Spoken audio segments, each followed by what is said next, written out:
Jay Z and Puffy wanted Biggie killed. Bottom line. You don't have to believe me, believe the facts. Why did God give me this life? Sometimes it's overwhelming. Yeah, this is Uncle Ron. And a whole bunch of things are getting ready to take place very soon. Y'all didn't believe me then, but you believe me now. For our family to give our kids a different outcome. You see, to break that cycle. For black men and women, to see a different outcome, like you were saying. Blue Ivy is not Jay Z's child. Ty Smith is. It was a financial arrangement.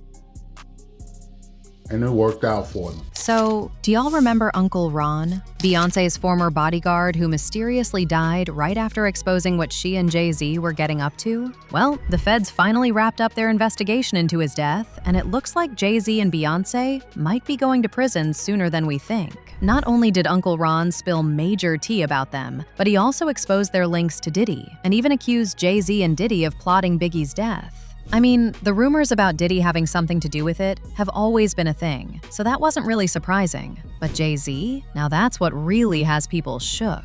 So what exactly did Uncle Ron accuse Jay and Diddy of? And what's the real story behind his mysterious death? Let's get into it. Now, for those of y'all who are somehow unfamiliar with Uncle Ron, he started trending a while back when he revealed that he was Beyoncé's former bodyguard, and that during his time with her, he saw Jay Z do some crazy things to her. But here's the thing though, just months after making these allegations, he suddenly passed away. And according to his autopsy, he died from pneumonia. Now, unless you've not been keeping up with this mess with Diddy, you probably already know where this is going. Whenever someone starts exposing Diddy and Jay Z, they either die from pneumonia or a brain aneurysm. At this point, they need to switch it up because these pneumonia deaths are beginning to look very suspicious. Kim Porter also died from pneumonia, right when she was about to put out a book about Diddy. Even the coroner who was initially assigned to her case ruled her death a homicide, claiming that he found toxins in her body. That alone was enough to discard the pneumonia claims. But guess what? Diddy reportedly had him taken off the case and replaced with a coroner whom he had picked. And to no one's surprise, this new coroner doubled down on the pneumonia BS.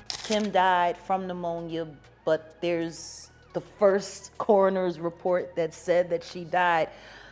It was ruled a homicide, and they found toxins in her body to prove that she had been poisoned. You know, they have poisons that create heart attack and pneumonia-like symptoms. Now, when it comes to the actual allegations that Uncle Ron made, baby, he wasn't holding back on anything. He accused Beyoncé of being a raging substance addict. According to him, Jay Z is the one feeding her those substances, and he has allegedly been doing it for years.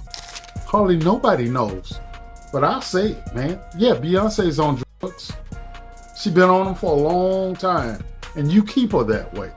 And I don't know if y'all peeped, but this is exactly what Diddy was doing to Cassie so he could have her do his bidding with little to no pushback from her at all. If y'all remember, Cassie accused Diddy of filling her up with substances and alcohol, including ketamine and ecstasy, causing her to fall into dangerous addictions that controlled her life. And when you think about it, it's honestly not surprising that Jay Z and Diddy have the same method for controlling their women. These men were very close at one point. I'm not saying Jay Z is automatically as bad as Diddy, but word on the street is he may have picked up a few traits from him. Now, the thing with Jay Z and Beyonce that a lot of people don't know is that Jay Z actually targeted Beyonce even before she was 18. A lot of reports at the time claim that Beyonce's family was against the relationship, but by the time they knew what was going on, it was too late. In fact, Jay revealed during a 2007 interview with Charlie Rose that he met Beyonce when she was 16, but he waited till she was 18 before making a move on her. Mind you, Beyonce never really had a social life while growing up. She was tied up in her career right from when she was a teenager and had only one boyfriend while she was in high school. This means she barely had any real-life dating experiences with men before she met Jay, making her the perfect victim to be manipulated. I feel like she never got to experience life with the different types of people, and the fact that he was so old, low-key, I feel like the only way she expresses herself is through her music. But don't think for a second that Beyoncé is as innocent and naive as she looks, because word on the street is she is already plotting to leave Jay Z. Remember when Diddy got arrested and everyone was going crazy on the internet? Well, it was reported at the time that Jay had met with both a divorce lawyer and a criminal attorney. This was revealed by the popular industry insider NT Lawyer in a short tweet that read, "A twofer today for Jay Z. He met with a criminal defense attorney and a divorce attorney. Not only that, but there were also reports that Jay was putting his hands on Beyoncé." It's still unclear if this was a PR move Bey's team was making to make her out to be a victim, or if he was really mishandling her. But baby, the details were shocking. But people aren't buying it, and they are even saying Beyoncé was in on it, but she's now trying to separate herself so she can look innocent.